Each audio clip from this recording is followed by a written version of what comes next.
presbíteros, sería, porque por eso lo enviaron los apóstoles. Y llegó Bernabé y vio la acción de la gracia de Dios y se alegró mucho. Y como era hombre bueno, lleno del Espíritu Santo, exhortó a todos a que firmes en su propósito permanecieran fieles al Señor. Y así se ganó para el Señor una gran muchedumbre.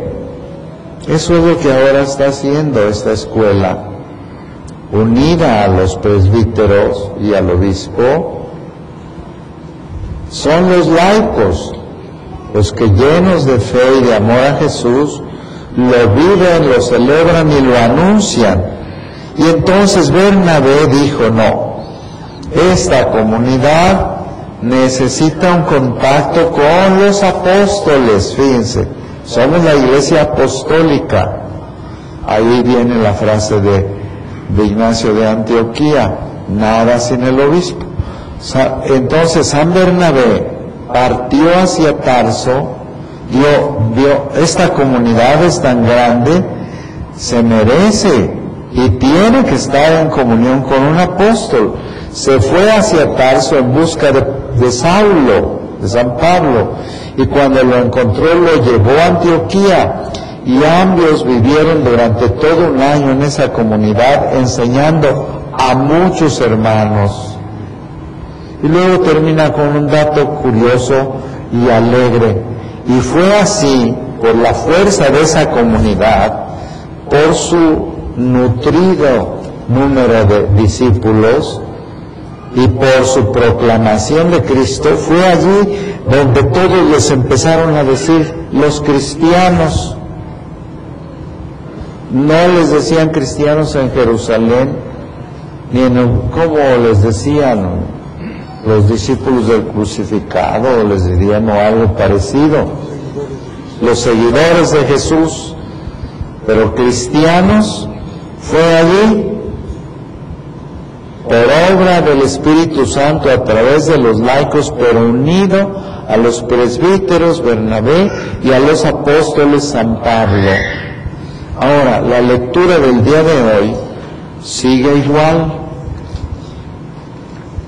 Uno se pregunta, ¿cómo es este? Es el comienzo de la primera carta del apóstol Pablo a los cristianos de Tesalónica. Tesalónica también era una ciudad muy importante que estaba allí cerca de las regiones, entonces no se llamaban estados, sino regiones del imperio, Macedonia y Acaya. Y era una ciudad muy importante. Y había allí una gran comunidad de judíos fervorosos que tenían su sinagoga, pero muchos paganos griegos, hombres y mujeres, empezaron a acercarse a la sinagoga de los judíos y a querer escuchar esa palabra de salvación que ellos celebraban, los judíos, antes de que se anunciara Jesús. Entonces llegan allí San Pablo, San Timoteo y Silas y empiezan a predicar a Jesús. ¿Y qué creen? Que se empezaron a unir a algunos judíos, ni muchos ni muy pocos, pero muchos paganos, y entre los paganos las mujeres de Tesalónica. Los comentaristas y estudiosos nos hacen ver cómo las mujeres fueron la fuerza de esta comunidad. Otra vez los bautizados, oyendo el anuncio del apóstol Pablo y de sus acompañantes, son los laicos los que aceptan la fe, se bautizan y forman una comunidad preciosa. Y son las mujeres las que salvan a la comunidad, porque los judíos se enojaron muchísimo de que viniera San Pablo y San Timoteo y Silas, yo creo que también es santo. es de los primeros evangelizadores, andaba con San Pablo. Se enojaron y armaron un tumulto para expulsar a San Pablo, sacarlo de allí o matarlo y acabar con esta secta de los cristianos. Pero las mujeres de Tesalónica se organizaron la defensa y entonces se salvó San Pablo, salvaron a San Pablo y San Timoteo y Silas y se fueron, me parece que hasta Atenas fue a dar Atenas, hasta por allá llegó, pero se quedó preocupado. Dijo, ¿qué pasará con la comunidad tan hermosa que nacía en Tesalónica? Y mandó a Timoteo a que le contara qué pasaba. Y cuando supo que habían vencido al mal por la fuerza del Espíritu Santo y por la fuerza de Jesús muerto y resucitado, y que estaba fervorosísima, y que habían sufrido la persecución y los tumultos, pero estaban firmes y creciendo y estaban contagiando, les dice aquí su testimonio de aceptar la palabra en medio de tantas tribulaciones, con la alegría del Espíritu Santo, ha llegado a ser ejemplo para todos los de Macedonia y Acaya. De manera, dice, que cuando nosotros vamos a predicar, ya casi no tenemos necesidad de decir nada, porque ya lo aprendieron de ustedes. Otra vez, la comunidad de los laicos, con sus presbíteros, pero yo creo que un tiempo se quedaron sin ellos porque sacaron a San Pablo y a Timoteo y a Silas.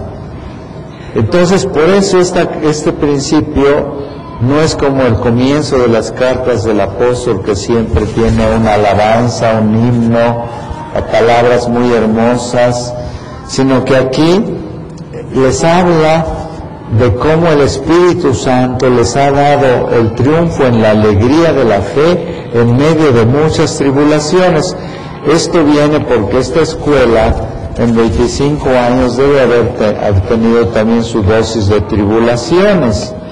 Algunos que se cansaban, otros que se iban, etcétera, como siempre, por la naturaleza humana. Entonces aquí vemos dos ejemplos de qué es lo que estamos celebrando y de dónde viene esta fuerza de Jesús muerto y resucitado.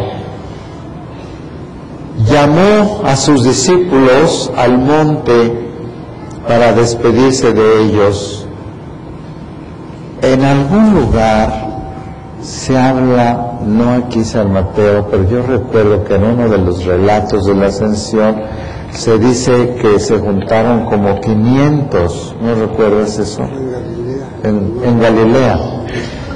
Entonces, pero lo que les quiero decir es esto, porque esto nos pasa igual. Al ver a Jesús resucitado, se postraron adorándolo con alegría, pero algunos titubeaban. Y eso nos pasa. Nosotros tenemos que ir por los griegos, es decir, por los paganos, es decir, por los alejados, y por los que titubean. Aquí nos habla de dos clases de hermanos, fuera de los que eran discípulos fieles de Jesús. Los que titubeaban todavía no alcanzaban a creer en Jesús resucitado y por lo tanto aceptar toda su palabra y su obra de salvación. Y los griegos, los que no conocen a Jesús o lo conocieron tan poco que se alejaron de Él. Y dice que entonces vayamos por todo el mundo enseñando a todas las naciones, pero la palabra griega creo que significa hacer discípulos, más que enseñar, porque si nos hubiera mandado a enseñar,